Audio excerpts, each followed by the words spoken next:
All right, so very last video on our very last topic for Biology 228, and it's a good one because it's just one slide.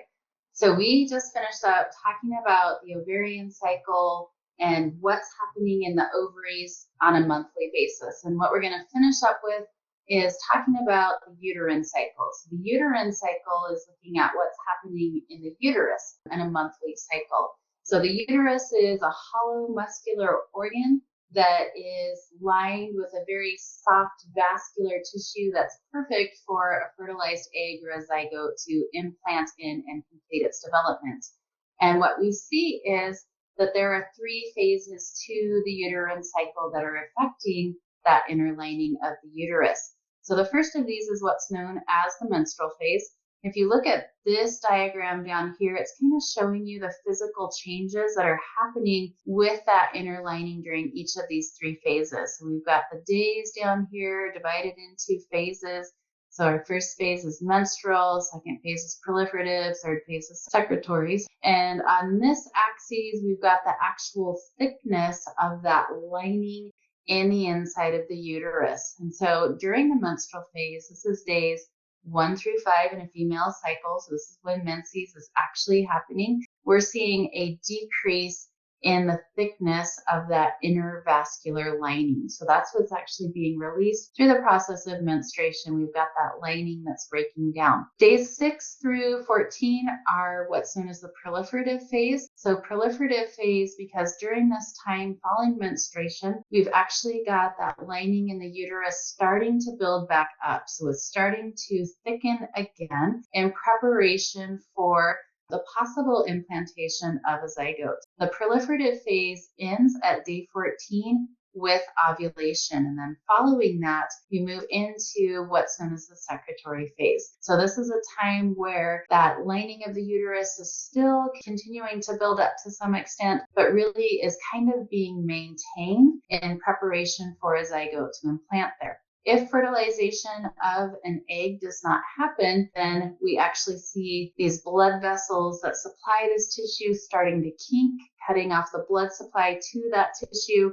The tissue starts to break down and then it's released. And of course, that's going to lead to a decrease in the thickness of the tissue as we move back over into the menstrual phase where menses starts again. One of the things that I like about this particular slide is it allows you to kind of put together everything that we've talked about with the uterine cycle and also with the ovarian cycle as well, and kind of match those all up with timing. So if you're kind of struggling, feeling like the hormonal part of this, the HPGA of females was really kind of difficult, if you can master these diagrams, you don't have to really remember it because it's all kind of here given to you. So I'm going to start down here with what's going on in days 1 through 5 in the uterus. We've got a shedding of that inner lining of the endometrium as menses is actually occurring. And we also talked about the fact when we were in the ovarian cycle and looking at what happens in the ovaries, that this is the time when a primordial follicle starts to mature. So it becomes a primary follicle and then a secondary follicle, right? And as this is happening,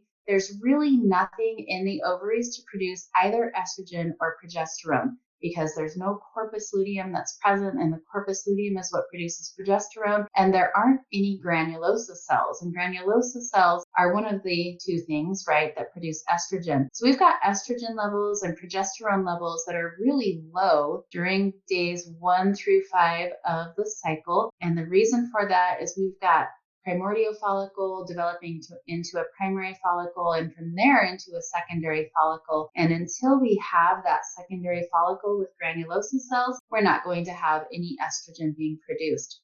If you look right here in the proliferative phase, so this is that time again when the inner lining of the uterus is starting to build up, and that is correlated with the time that we're going from the secondary follicle to the vesicular, the Graafian, the mature, whatever you want to call it follicle. So at this point in time, we now have estrogen that's being produced by the follicle because we have those granulosa cells. This estrogen is what causes this inner lining of the uterus, the endometrium, to start to build up. You can see, if you correlate this with what's going on in this graph of estrogen and progesterone and how they're changing over time, the estrogen is in fact starting to increase, and that's because of the granulosa cells that are present. You'll also see, if you look up here and correlate that with this graph of luteinizing hormone and follicle stimulating hormone, that estrogen has a negative feedback on these two hormones, and you can see them starting to decrease as estrogen is increasing. When we hit a peak point, so here's that peak point when estrogen's at its highest level it's going to be in the entire cycle. Remember that suddenly we get this change from negative feedback on FSH and LH to positive feedback. So you can see that matches up with a big spike in the levels of follicle stimulating hormone and luteinizing hormone in the body.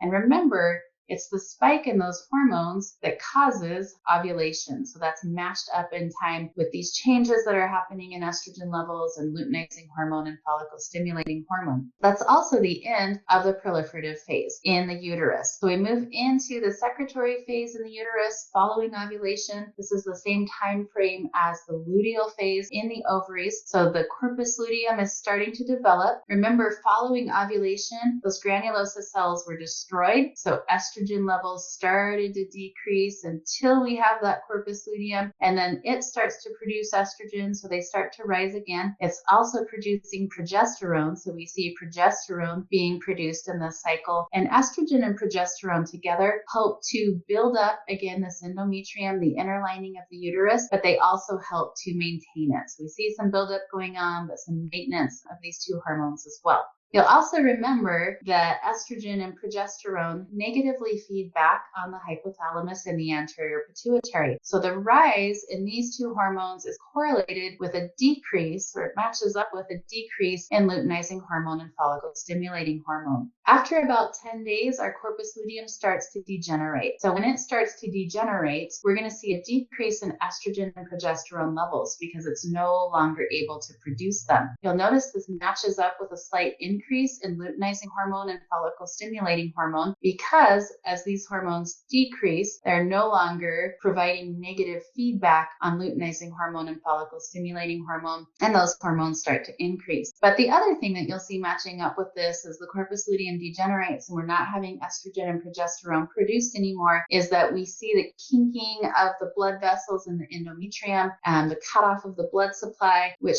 causes that endometrium to start to break down. So estrogen built up the endometrium, estrogen and progesterone maintain the endometrium. When we no longer have estrogen and progesterone because the corpus luteum has degenerated, that's the signal for that endometrium to start to break down and head us right back over here to day one where menses begins in this cycle.